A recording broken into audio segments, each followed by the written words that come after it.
What's up, my friends? Welcome back to the channel. This is Jordan Green-Ellis, and welcome to another episode of the Legacy Lab Unplugged. Today on the show, I'm going to react to Mr. John Hope Bryant's exclusive interview with the commissioners of the NFL and the NBA. Let's get into the reaction of today's video. Basketball, of course, and NFL, football, Adam and Roger. And we're going to transport them back to their 18-year-old selves, which is only a couple years ago. What advice would you give to your 18-year-old self? In terms of financial literacy, I know the mistake I made was when I was 18, now this is pre-internet and all that I had a summer job and I bought some individual stocks, and I'll never do that again. To this day, I don't buy individual stocks. I only buy funds. Yeah. And I thought that you could read the paper or learn something about a company, and I didn't understand it was essentially gambling to pick an individual stock like that. So buy funds if you're not an expert on the market. Yeah. Invest in the market overall, but stay away from individual stocks. At least that's my advice. That's brilliant, actually. I don't know. I wouldn't go that far. No, it's brilliant because you're going to an expert who knows. That's true. Who knows about stocks, and you're saying I'm gonna rely on the expert to find a basket of investments to make. In some ways, it's how you run an NBA franchise. You've got these owners and coaches who get the individual players.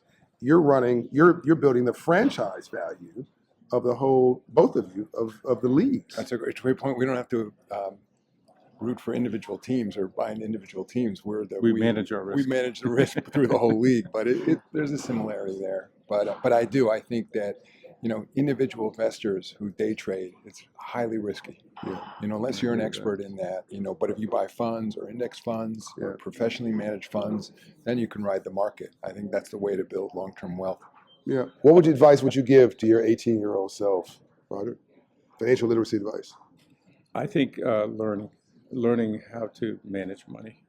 You don't have a lot usually when you're 18, but Right. you have the ability to learn more about how to save, how to invest, how to make sure that what you earn, you take care of. And so you just have to learn about it. And that's some of the great programs you're doing. Financial literacy for all, what we're doing together, all three of us are doing together. I said yesterday I would ignore the noise. There's a lot of noise around you. You're trying to be like that person, somebody's trying to be a Foursquare Block celebrity. You just realize later on, none of that stuff matters. And all timing the market. That's the other thing you get. So, if somebody's got some get-rich-quick scheme, usually it doesn't work. That's right. Be smart. If there's a free lunch, it's probably stale. Adam, have you always been this calm and cool and collected your whole life, by the way? I'm not inside. What you said about you're not as calm on the inside as you're on the outside, I think it gives a lot of people confidence because you look so confident all the time. And it makes people watching this say, well, if he is not always calm inside, then it makes them feel okay that they're not always calm and collected inside. It gives them courage. Yeah, it's a great point, John. I would say that I've learned over the years, I'm sure Roger has as well, that when you're nervous, most about everybody else is as well. Yes. And just some people do a better job hiding it. But I think acknowledging that nervousness really takes you a long way. I think when you accept, like, okay, I'm nervous, I'm scared.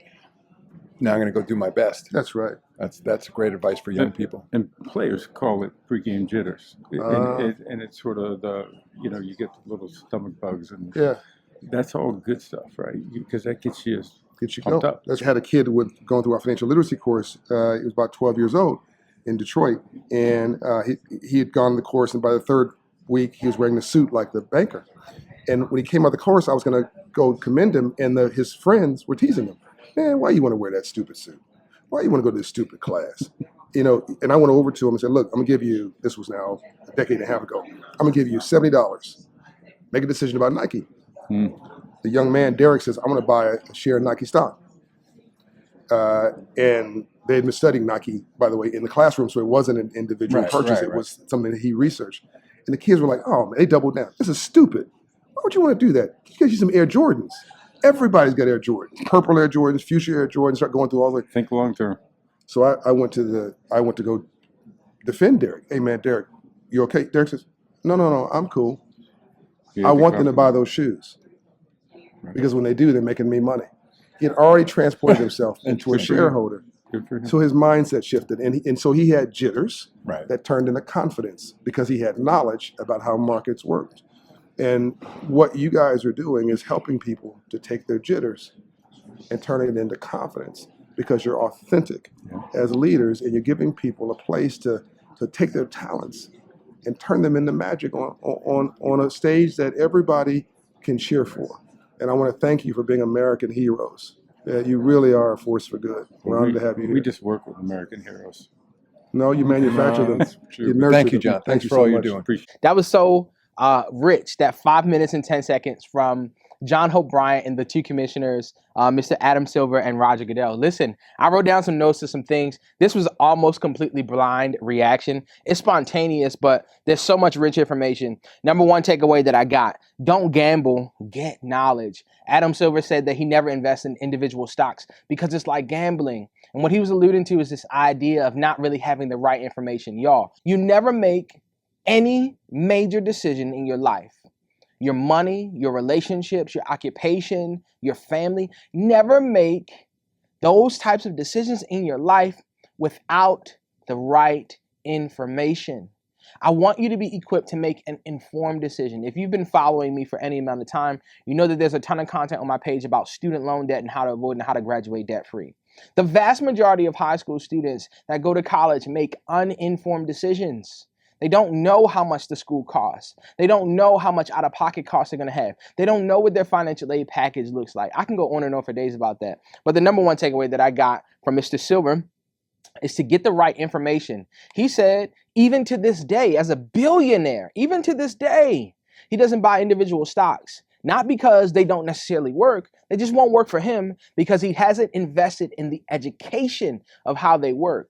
And so he buys mutual funds or index funds like what he mentioned there. That's another topic for another day. That's the one big takeaway that I had, okay? Another thing that you have to understand that was alluded to in this video is that in life, if you want to be successful, you have to learn to take risks, okay? If there is no risk, there is no reward. But risks are done with wisdom, okay? Wisdom meaning you do the risk at the proper time. If you don't have a track record or a resume to undergird, that's a fancy word, or act like a foundation for you, then you taking a particular risk like starting a business or moving across the country, if you don't have a history or a track record of actually working towards the big goal, right, then it may not be the right time to take that risk. I'm not trying to advise you from not taking risks. I just want you to be wise about it, okay? Has to be calculated. You have to have some sort of foundation. For example, when I left my 9-to-5 way back when, I didn't just up and leave. I knew that eventually when I started working, I would want to work for myself. And so I acted like I was working for myself while I was still working a job. Does that make sense? I acted like I was working for myself while I was still working a job. What I mean when I say I acted like it is that I treated my money like I only had my business income. And so my wife and I, we prepared to take a financial hit by storing away cash, by aggressively preparing to take the risk, okay? Don't take the risk if it's not calculated, all right? Don't take the risk if you don't have a track record of success. This doesn't mean that you won't have shortcomings or have moments of weakness or failures along the way, but you need to see some sort of success rate in order to take that full risk at the right time. Another statement that was made, I think, by Mr. Goodell was to learn financial literacy, literally learn the money game. When I met my financial advisor, one of the first things that he told me is like, do you know the rules to the money game? And he says it now. I watch him and listen to him in presentations. Y'all, you got to learn how to speak the language of financial literacy. Rather, speak the language of finances. I don't want you to be ignorant of these things, right? So take the time to invest in yourself. YouTube is a wonderful source. It's completely free for the most part. You can get a wealth of knowledge by not having to invest any type of money. Even now, this is a form of investing your time. That's great information there, okay? They also talked about managing your emotions. I really love that. You see them calm, cool, and collected, but they acknowledge the fact that sometimes they don't always feel that way. It's okay. Your feelings are indicators and not directives. Never let your feelings overrule your better judgment, but it's a skill that you got to develop. We talked about it in the last Unplugged episode when I reacted to Cam 2 Funny's fight in Walmart, right? You're going to feel like fighting. You don't think that they want to feel like fighting? They just learn how to master self-control. If you can't control yourself, you can't control your money. If you can't control your money, then you can't control your life. Let's keep going. I'm talking fast. Don't listen slow. My favorite part of the entire video was when Mr. John Hope Bryant gave the example of the young student he was mentoring many years ago who decided to start to embody what he was learning. He started to embody the idea or the identity of a man or a person who was financially literate. He started to dress like the bankers, right? And so John Hope Bryant, Mr. Bryant, gave him the $70. I don't know if you caught it. Gave him the $70 and he said, hey, make a decision on Nike. In other words, are you going to buy some Nike shoes or are you going to buy some Nike stock? The young man decided to buy the Nike stock and his friends was clowning him, right? Watch this. Friends clowned him. Friends talked about him. Yo, get these Jordans, man. Everybody got Jordans. He like, listen. I'm cool. I'm good. Y'all buy them Jordans because every time you buy them, baby, you put money in my pocket. So really, who's the one who's getting the last laugh? And now this isn't about tit for tat. It's about thinking for the future. Y'all, if you are wanting to establish a meaningful legacy, I mean, remember for something good, doing things that no one in your family has ever done, accomplishing the impossible. Impossible is nothing if you only believe. I'm telling you this, man, you can go from wherever you are to wherever you want to go. But I need you to start believing in yourself and investing in your future in the same way that we saw talked about in this, spontaneous interview. I want to tell you how important this is for you to start right now. You have the world at your fingertips. You have the greatest opportunity. This is the greatest opportunity in the history of humanity to be able to become something, regardless of who you are, where you're from, and whatever mistakes that you've made. I'm telling you, you can because I've seen it 1,000,000,001 times. You can do it. Don't count yourself out. Recount and count yourself in. If you enjoyed today's show, please hit the subscribe button below. And don't forget to ring that bell. My name is Jordan Green-Ellis, the host of the Legacy Lab. This is an episode of the Legacy Lab Unplugged. And of course, you already know there's so much more where this came from. My name is Jordan Green-Ellis again. I'm signing out, but I'll see you next week.